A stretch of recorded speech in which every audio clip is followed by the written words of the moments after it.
Olá meus amigos, olá minhas amigas, sejam muito bem-vindos a mais uma aula do nosso curso de Direito Tributário. Bom, nessa aula aqui nós vamos encerrar o estudo do princípio da irretroatividade. Vamos então lá para o nosso material, tá aí na sua tela, princípio da irretroatividade. Bom, como você já sabe, o princípio da irretroatividade da lei tributária, ele está positivado expressamente no texto constitucional. É importante termos essa positivação no texto constitucional, porque não existe uma tutela geral na Constituição de 88 que garanta a irretroatividade das leis. Portanto, termos o princípio da irretroatividade da lei tributária é algo importante, e esse princípio, relembramos, está versado na linha A do inciso 3 do artigo 150. Com a seguinte dicção, pessoal. Olha lá.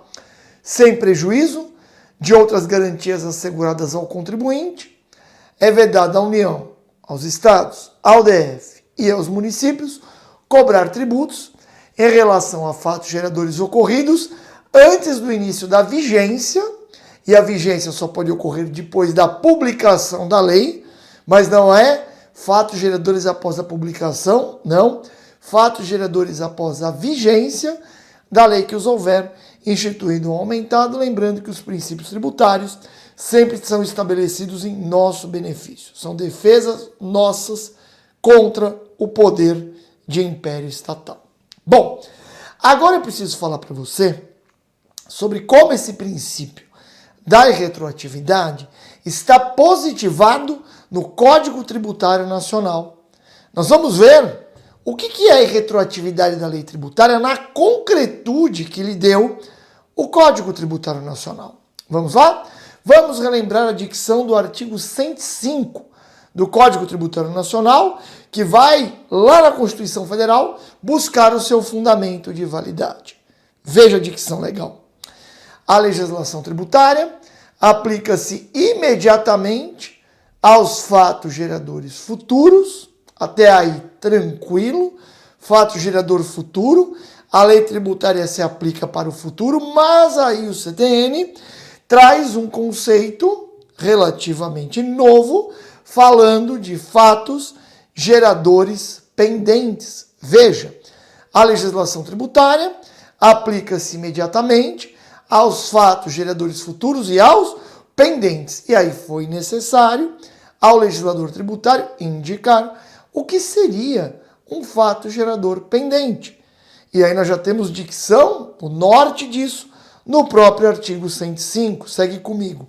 Assim entendidos, ou seja, assim entendidos os fatos geradores pendentes, aqueles cuja ocorrência tenha tido início, mas não esteja completa.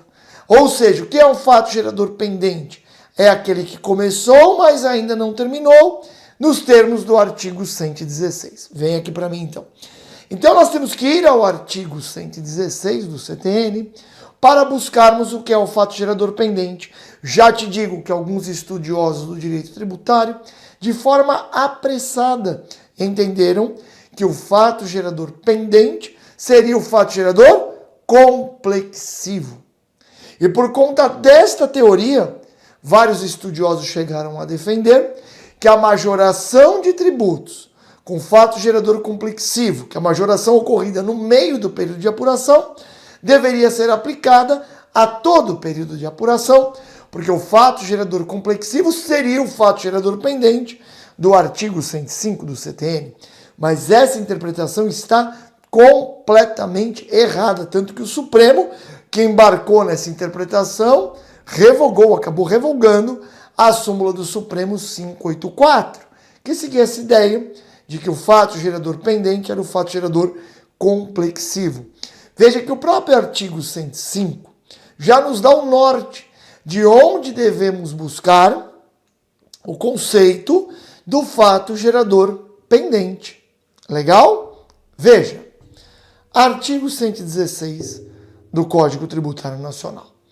Salvo disposição de lei em contrário, considera-se ocorrido o fato gerador e existentes os seus efeitos. E aí temos duas situações. Primeiro, tratando-se de situação de fato. Pessoal, às vezes, O fato gerador é uma situação de fato. O que significa isso? Quando o fato gerador de um tributo é uma situação de fato, significa que o fato gerador do tributo ele é muito mais uma situação fática do que jurídica. Quer um exemplo? Fato gerador do imposto de importação. É a entrada do produto estrangeiro no território nacional. É algo que ocorre no mundo fenomênico. Se eu pegar uma criança e colocar na ponte da amizade, ela me diz, está ocorrendo aqui o fato gerador do imposto de importação. Ela vê o pessoal chegando com umas muambas lá do Paraguai, aqui está o fato gerador do imposto de importação. Legal? E quando o fato gerador é uma situação de fato, quando que eu considero ele ocorrido? Pessoal, fatos deixam rastros no mundo.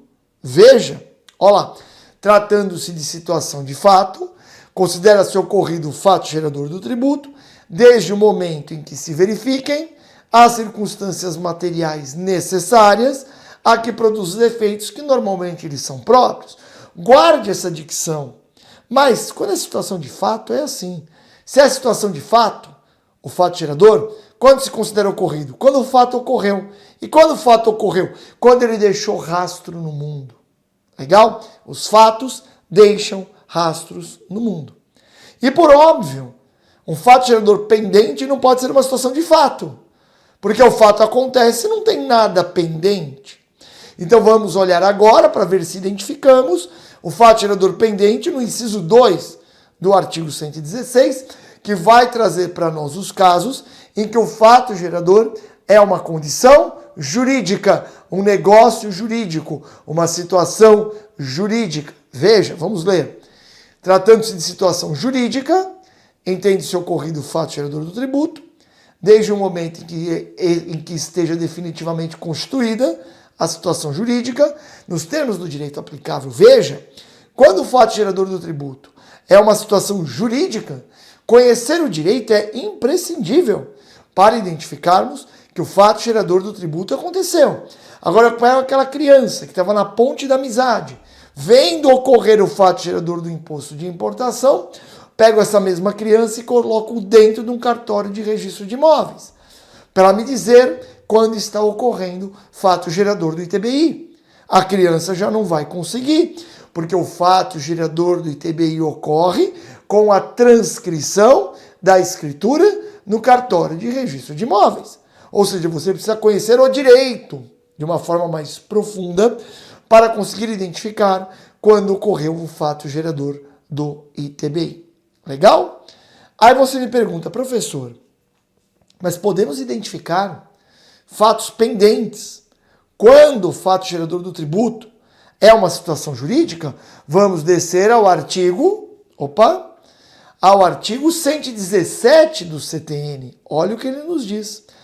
Para os efeitos do inciso 2 do artigo anterior, ou seja, quando o fato gerador é uma situação jurídica, olha lá, e salvo disposição de lei em contrário, os atos ou negócios jurídicos condicionais. Peraí, o que é um ato jurídico condicional? É aquele ato jurídico que condiciona os seus efeitos a evento futuro e incerto. Qual a diferença de condição e termo?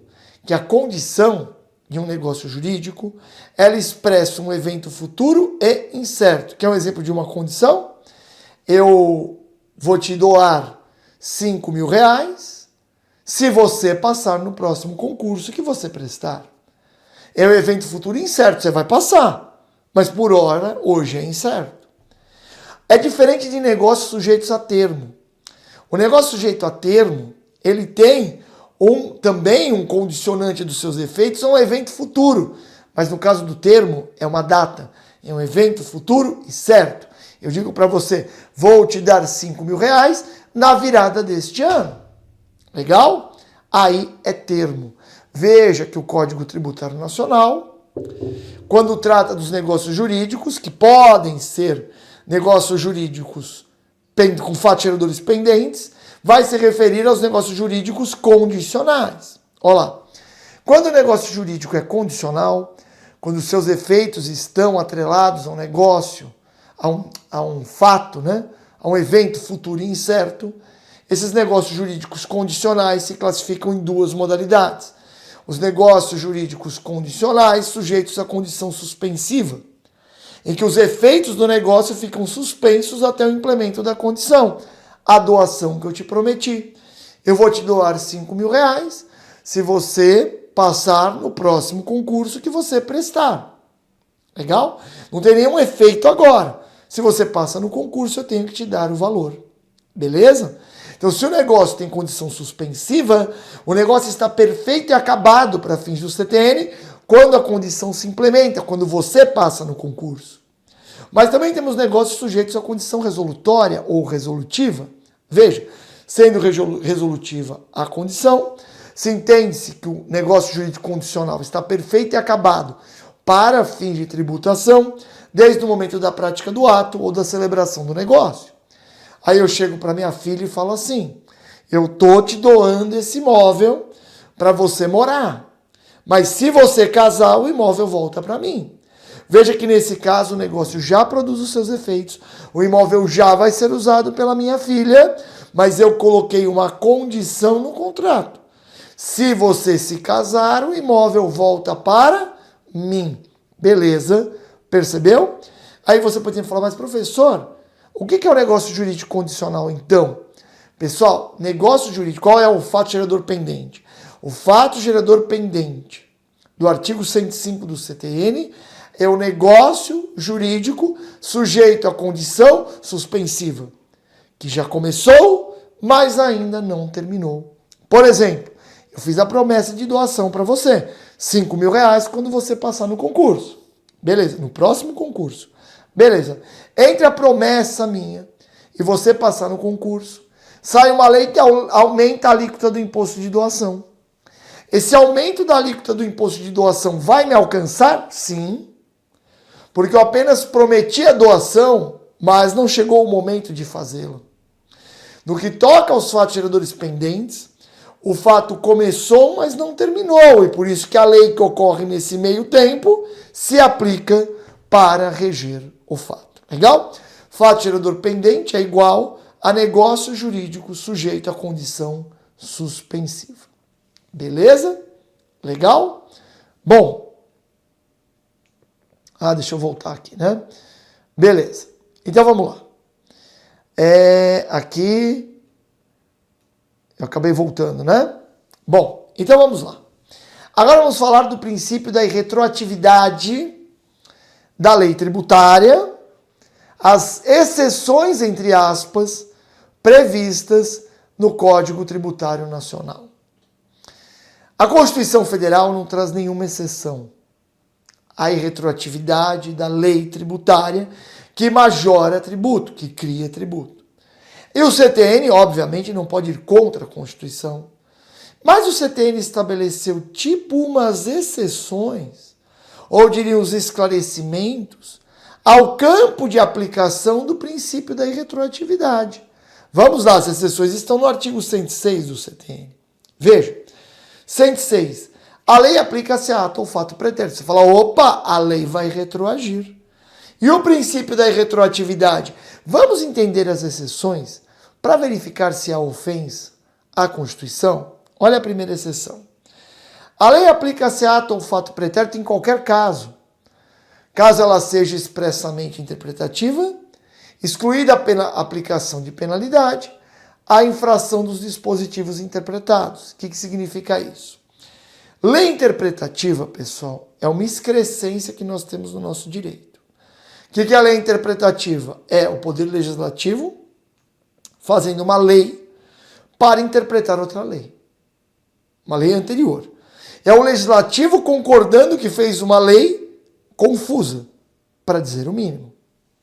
A interpretação da lei é feita pelo Executivo, é feita pela sociedade, em última instância é feita pelo Judiciário, quando provocado, mas não é normal que o Legislativo interprete leis. Mas às vezes o Legislativo reconhece que a lei feita foi ruim e o Legislativo interpreta uma lei que ele mesmo fez. Veja que a lei expressamente interpretativa, ela não pode inovar o ordenamento jurídico.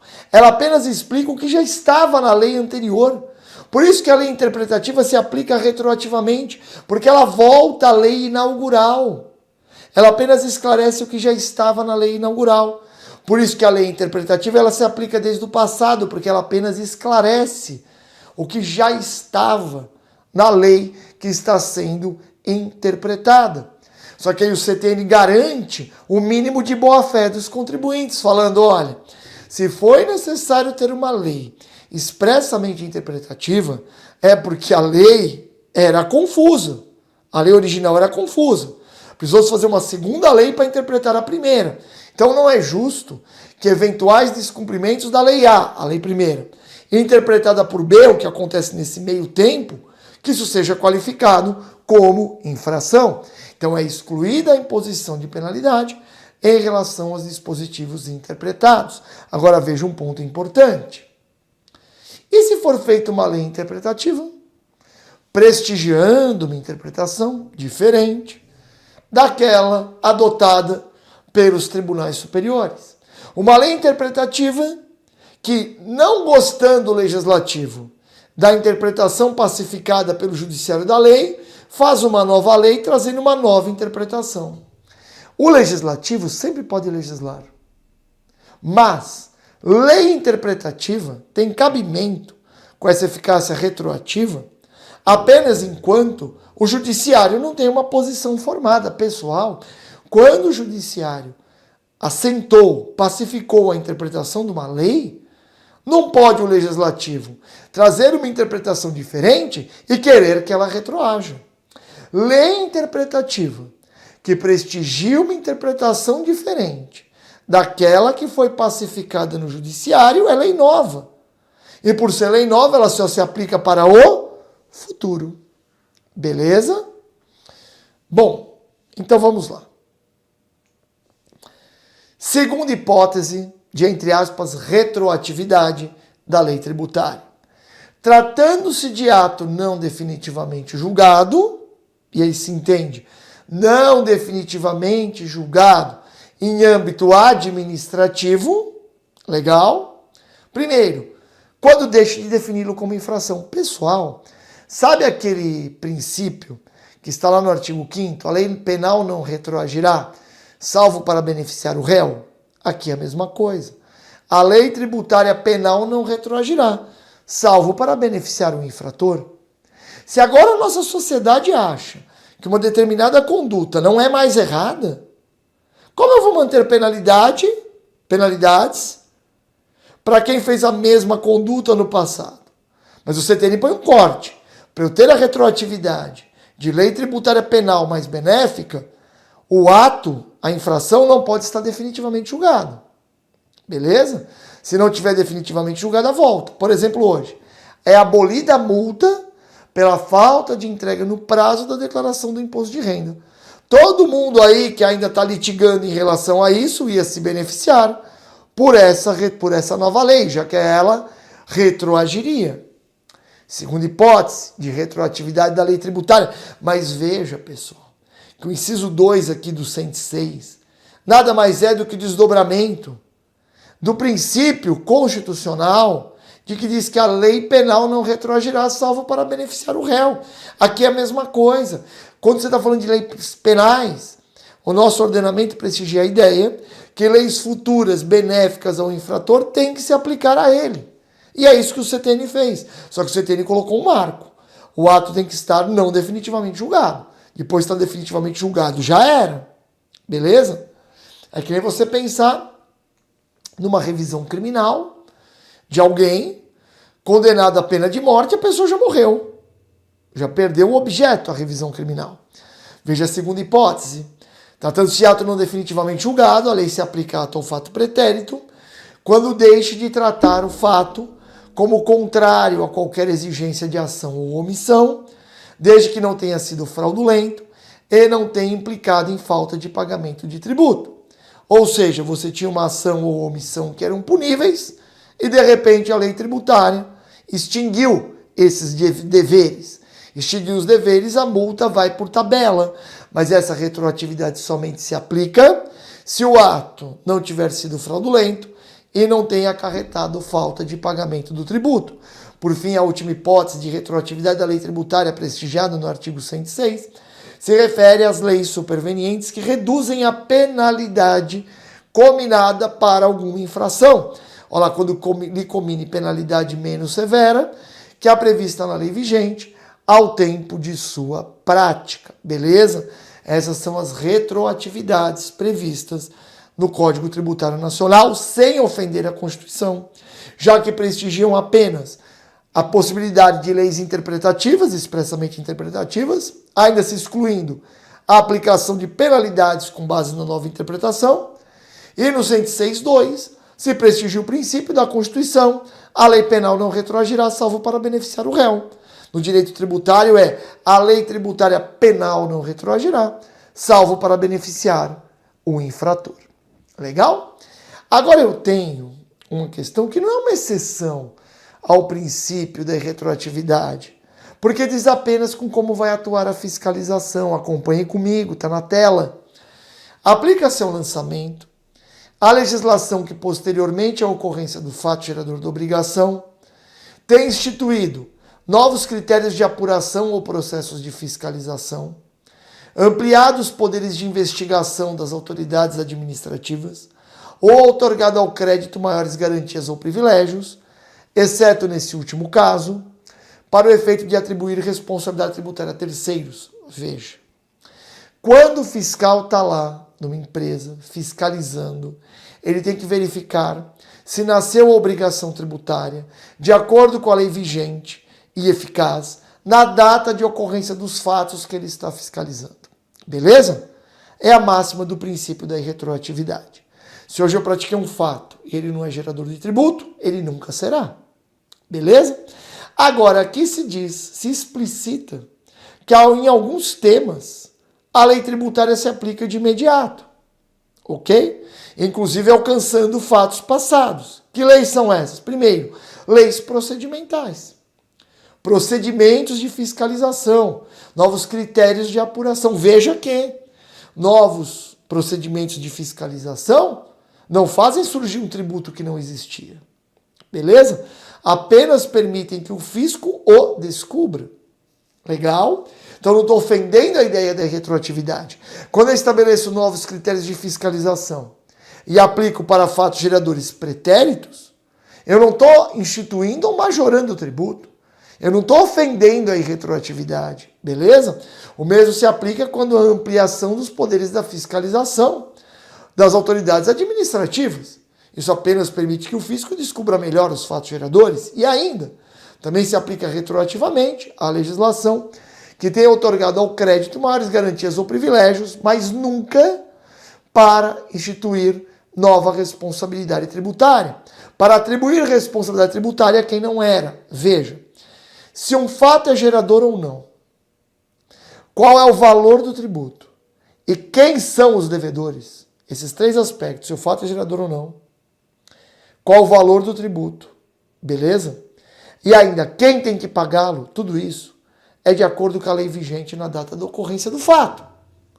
Não pode lei futura tornar um fato que não era gerador em gerador, não pode uma lei futura definir base de cálculo e alíquota do tributo, e não pode uma lei futura estabelecer um novo sujeito passivo.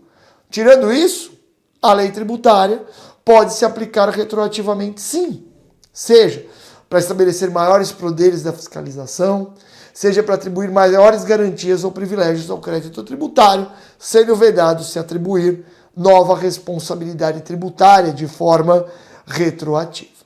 Legal? Agora nós vamos resolver 4 questões de fixação. Começamos em 2023. CESP-Sebrasp, PGE de Roraima para o cargo de procurador. Veja o enunciado. A retroatividade de nova lei não pode ser aplicada quando se diminui a alíquota de tributo devido anteriormente. Pessoal, a retroatividade que a Constituição veda é para leis que, pioram, legal? Que pioram a situação da pessoa. Essa é a retroatividade que se defende, que não pode ocorrer. Legal? Beleza? Agora veja o enunciado. O enunciado diz o seguinte: A retroatividade de nova lei não pode ser aplicada, não pode retroagir a nova lei quando diminui a alíquota do tributo. O CTN prevê que lei que diminui a alíquota volte a lei que rege o fato gerador para decidir se o fato é gerador ou não, o valor e o sujeito passivo é a lei vigente na data da ocorrência do fato gerador. Então, se a lei muda a alíquota, alterando para mais ou para menos, ela não volta, porque a alíquota do tributo é aquela do momento da ocorrência do fato gerador. Não tem previsão de retroatividade de alíquota, ainda que benéfica, né, ao sujeito passivo. Próxima questão, 2023, ainda procurador de Roraima. Vamos lá. A retroatividade benigna, aquela das infrações, é aplicável também a situações em que a lei deixa de definir o fato como infração, mesmo que o ato esteja definitivamente julgado? Não. A retroatividade benigna, que é a retroatividade da lei tributária penal mais benéfica ao infrator, somente ocorre quando o ato não está definitivamente julgado. Beleza? Próxima. Mesma prova ainda. O princípio da retroatividade benigna aplica-se à situação de lei nova que reduz a multa em tributo não, que reduz a multa de contribuinte que tenha praticado ato infracional antes da lavratura do auto de infração, por versar sob a aplicação menos severa da penalidade, já que se trata de ato não definitivamente julgado. Aí sim, a lei tributária penal mais benéfica se aplica retroativamente àquelas penalidades que não foram definitivamente julgadas. Por fim, a última afirmação na mesma prova. Olha lá, aplica-se retroativamente lei que concede isenção àqueles contribuintes que não tiverem recolhido o tributo devido à época, mas se encontravam contemplados pela nova legislação. Pessoal, isenção é só para o futuro. Se eu quero perdoar tributos devidos anteriormente, o instituto jurídico, né, é a remissão. Legal? É a remissão. Deixa eu vir aqui, né? É a remissão, pessoal. Beleza? Agora tá na tua tela, né? Não tava, mas você tem o material aí para acompanhar, né? Deu um pouquinho de problema na transição aqui, pessoal, entre a minha tela e a de vocês, né? Mas deu para vocês acompanharem. Quando é para perdoar um tributo, né, devido, não é isenção, é remissão. A isenção é apenas para o futuro. Beleza? Eu espero que essa aula aqui tenha ficado bem claro o princípio da retroatividade para você. Um abraço para você, bons estudos e até a próxima.